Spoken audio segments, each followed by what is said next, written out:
We are working now on a Mexico-U.S.-Canada trade agreement, and I'm optimistic that we can be successful with that. What's keeping us from getting that done? Well, we don't have the assurances that we need on enforcement. I myself voted for NAFTA. I had some disappointments, but one of the big disappointments is if you don't have enforcement, you are just having a conversation. Nice things that are listed, but you don't have enforcement. And I think that we can come to a place on this that not only is a good trade agreement of itself, but it will be a template for good trade agreements as we go forward.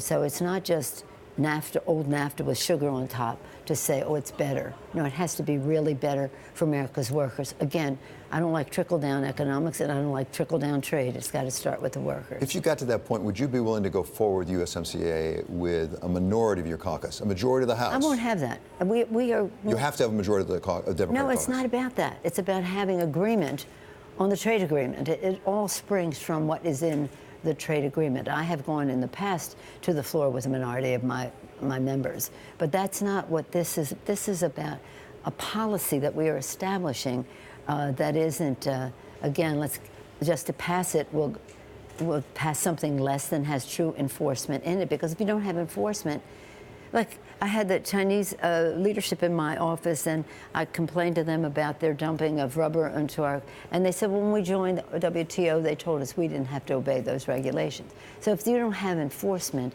real enforcement, and a commitment to honoring the agreement, we're just, again, doing a bad deal for America's workers. And by the way, workers in Mexico and Canada as well.